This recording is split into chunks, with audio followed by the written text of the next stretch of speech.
इस वक्त बेहद खास मेहमान हमारे साथ मौजूद हैं। योगी सरकार से इस्तीफा देने वाले पूर्व मंत्री दारा सिंह चौहान इस वक्त आप देख सकते हैं एबीपी न्यूज पर हमारे साथ मौजूद हैं। दारा सिंह जी, बहुत स्वागत आपका एबीपी न्यूज में। आपने इस्तीफा दे दिया है सर, लेकिन सवाल ये कि ये मौका तो जनता को हिसाब देने का था और अब आप पाला बदल रहे हैं।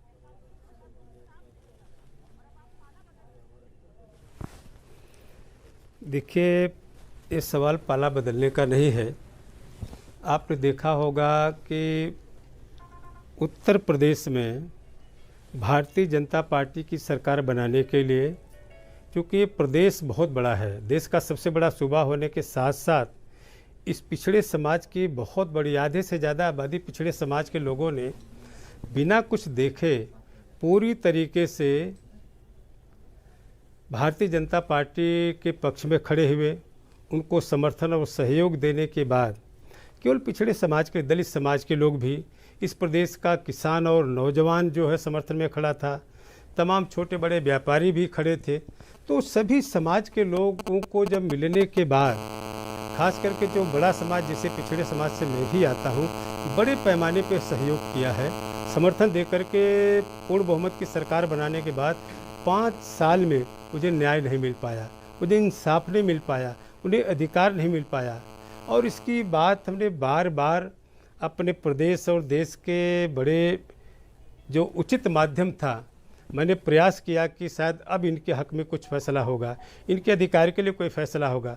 जब मुझे लगा कि 5 साल की सरकार में इन्हें न्याय मिलने वाला नहीं है, उससे हाथ होकर के मैंने फैसला लिया और आज मैंने अपने मंत्री पद से त्यागपत्र दे दिया। सर, लेकिन राजनीति में टाइमिंग आप जानते हैं कितना महत्वपूर्ण होता है, और ऐसे में 5 साल तक आपसे पलटकर फिर आपके विरोधी यही सवाल करेंगे कि आप सत्ता की मलाई खाते रहे। अब जब चुनाव में जनता को हिसाब देने का वक्त आया तो आप पाला बदल रहे हैं।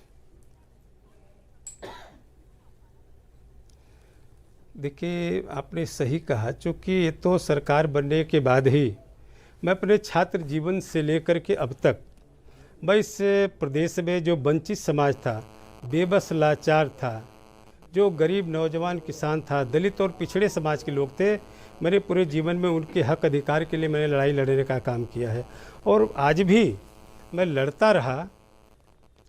और इसके बाद भी जब उनको न्याय नहीं मिल पाया, उनको इंसाफ नहीं मिल पाया, तो आखिर में मुझे निश्चित रूप से आहत होकर के मुझे फैसला लेना पड़ा। आपने कहा कि 5 साल तक मलाई की बात आपने कहा, मुझे तो खुशी है कि जिस पिछड़े समाज के लोग जो उत्तर प्रदेश की सियासत में पहली बार इतने बड़े पैमाने पे लोग मिलकर के भारतीय जनता पार्टी को सहयोग और सम्मान किया, जिन पिछड़े समाज के नाते, जिस दलित समाज के नाते, जो वंचित समाज के नाते इतनी बड़ी सरकार बनने के बाद लोग मलाई खाते रहे, लेकिन गरीब समाज के दरवाजे पर उनके कटोरी में मलाई नहीं पहुंच पाई, उनको न्याय नहीं मिल पाया है। तब आहत होकर के मैंने फैसला लिया। ठीक है चौहान साहब, आप कह रहे हैं कि आप बहुत आहत हैं। अच्छा, कल स्वामी प्रसाद मौर्य जी सामने आए, वो भी यही कह रहे थे कि वो बहुत आहत हैं, और वो जो उनके इस्तीफे वाली चिट्ठी थी और आज जो आपके इस्तीफे वाली चिट्ठी है वो बिल्कुल एक जैसी लग रही है सर। तो क्या एक ही व्यक्ति ने आप दोनों की चिट्ठी छापी है या आप दोनों की भावनाएं इस वक्त एक जैसी हैं?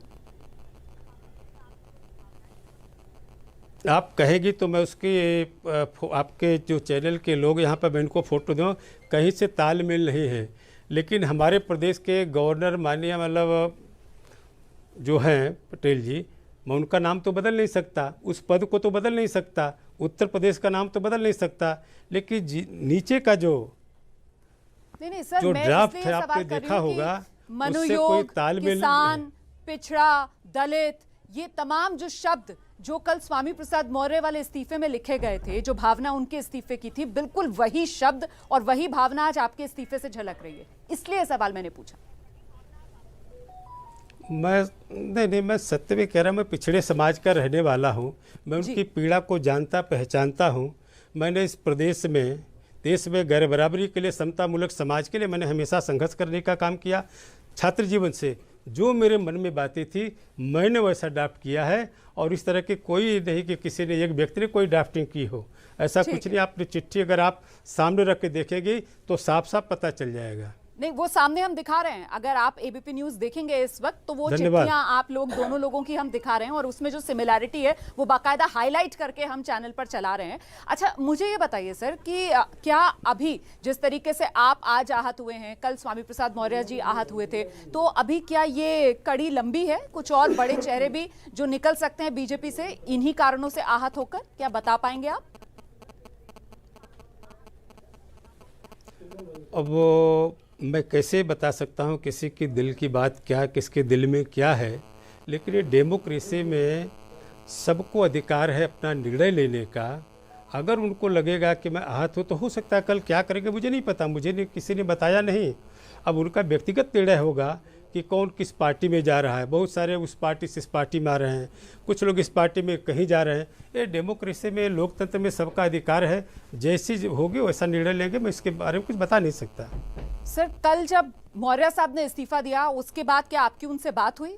उनके इस्तीफे से क्या आपको भी आज हिम्मत मिली और आज आपने इस्तीफा दिया?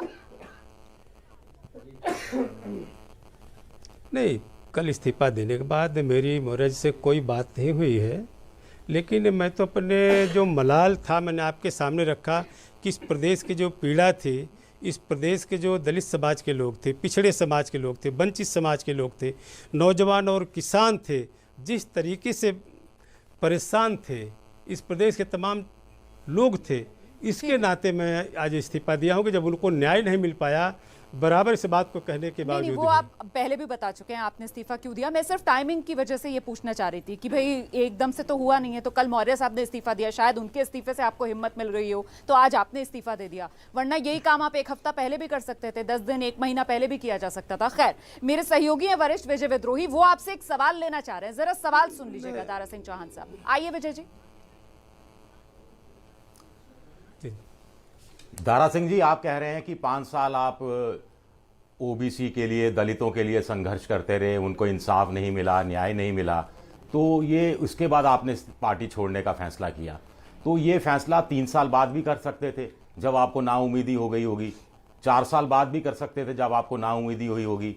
तो उस समय आपने फैसला क्यों नहीं किया? अभी इसी वक्त क्यों फैसला किया? देखिए, सरकार में एक दिन में कोई फैसला नहीं होता है, स्टेप बाय हर तरीके से हर दिन फैसला कोई न कोई होता है, और सरकार अपने आखिरी दिन तक कोई न कोई फैसला लेती रहती है। जब आखिरी दिन तक मुझे लगा कि इसमें इन समाज के लिए जो शोषित समाज के लोग हैं, पिछड़े समाज के लोग हैं, दलित समाज के लोग हैं, जब उनके लिए कोई फैसला नहीं उनके हक में हो पाया, तब मैंने फैसला लिया है। सर, आप जिस तरीके के सवाल उठा रहे हैं, और अखिलेश यादव ने अगर आपको बीजेपी चुनाव नहीं लड़वाया, मान लीजिए अखिलेश यादव ने आपको चुनाव नहीं लड़ाया, तो भी आप क्या अखिलेश यादव के साथ रहेंगे? मेरे लिए चुनाव लड़ना ये महत्व नहीं रखता है। मेरे लिए जिस समाज का रहने वाला हूँ, जिस पिछड़े समाज से मैं बिलोंग करता हूँ, इस पिछड़े समाज को मैंने छात्र जीवन से लेके गरीब, शोषित, वंचित समाज के लिए मैंने पूरे जीवन में संघर्ष करने का काम किया है। उस समाज के लिए मैं सड़क पर लड़ता रहूँगा। सर, लेकिन आपकी बातों पर लोग क्यों विश्वास करेंगे? इस देश में तो प्रधानमंत्री नरेंद्र मोदी वो बिल्कुल संकोच नहीं करते खुद को पिछड़ा बताने में। लगातार मोदी सरकार हो, योगी सरकार हो, उनकी तरफ से लगातार योजनाएं गिनाई जाती हैं। राजनीतिक प्रतिनिधित्व की अगर बातचीत की जाए तो उसके बारे में वो बताते हैं कैसे बढ़ चढ़कर ओबीसी को रिप्रेजेंटेशन इस सरकार में दिया जा रहा है। अब की बार ओबीसी सरकार, यहां तक के नारे हमने देखे हैं, और आप कह रहे हैं कि शोषण हो रहा है।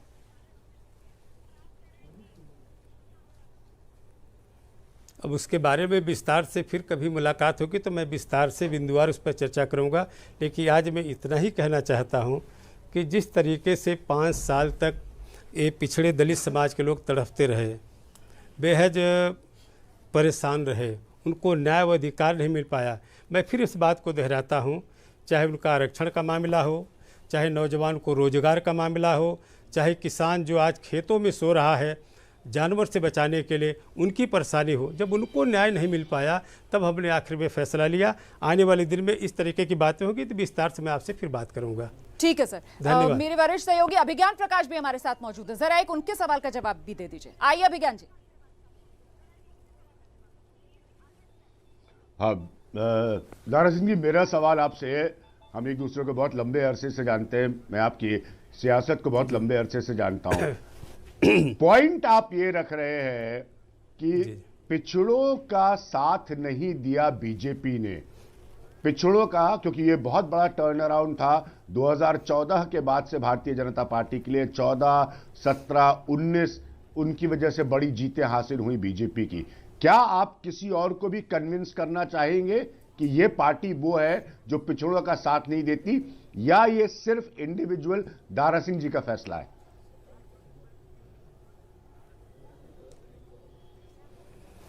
देखिए, आप सभी लोग इस बात को जानते हैं, मुझे बताने की ज़रूरत नहीं है कि जिस तरीके से देश के सबसे बड़े सूबे में और सबसे बड़े समाज के लोगों ने, पिछड़ा समाज, एक तरफा भारतीय जनता पार्टी का साथ दिया है। जिस प्रदेश में पिछड़े साथ के साथ साथ इस प्रदेश का नौजवान रोजगार के आशा में, इस प्रदेश का किसान अपने लहलहाती फसल को देखने के लिए पूरी तरीके से साथ दिया, 5 साल तक उनकी अनदेखी होती रही। और इसी नाते आज मैं फैसला लिया कि जब इस सरकार में रह कर के मेरे द्वारा उनको न्याय नहीं दिला हम सकते, तो सरकार में रहने का नैतिक अधिकार मुझे नहीं है। इस नाते मैंने आज ये फैसला लिया है। बाकियों को भी ये बात बताएंगे। आप एक गंभीर पॉइंट रख रहे हैं, आप ठीक चुनाव से पहले एक गंभीर पॉइंट रख रहे हैं कि बीजेपी एंटी बैकवर्ड है, बीजेपी की सरकार रही है। आप बाकियों को कन्विंस करेंगे? ये आप एक सीरियस पॉलिटिकल पॉइंट रख रहे हैं बीजेपी के खिलाफ इस वक्त। देखिए दारा सिंह जी, ये बताने की जरूरत नहीं है। ये प्रदेश, ये अभिज्ञान जी, ये प्रदेश की जनता है, सब जानती है। सारे समाज के लोग, चाहे उसमें अगड़ा समाज हो, पिछड़ा समाज हो, दलित हो, नौजवान हो, किसान हो, सारे लोग समझदार लोग हैं। और समझदार होने के नाते समझदारी से लोगों ने सरकार बनाया था। लेकिन लोगों को लगा मुझे न्याय और इंसाफ नहीं मिलने वाला है, तब जाकर के उनके चाहने पर, उनके कहने पर, जब मुझे पीड़ा महसूस हुई कि हम सरकार में रहकर के उन्हें न्याय नहीं मिल सकता है, तब हमने लास्ट में जाकर आखिर में मैंने फैसला लिया है। पर सर, बीजेपी की तरफ से तो बड़ा दावा ये किया जा रहा है कि अब की बार भी 300 पार। बीजेपी की तरफ से तो ये कहा जा रहा है कि वापस योगी सत्ता में आएंगे। सर, नाराजगी कहाँ है जमीन पर? नहीं, ठीक है, हर पार्टी का अपना कहने का अधिकार होता है, हर पार्टी को सोचने का अधिकार होता है।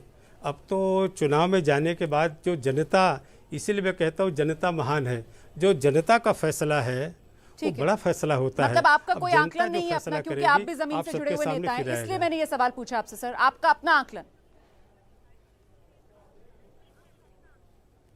नहीं, ठीक है, मैं कहा नहीं, अभी से आंकलन लगाना है ठीक नहीं है।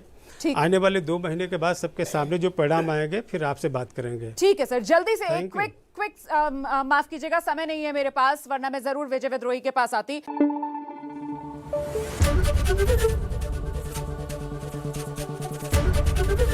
एबीपी न्यूज आपको रखे आगे।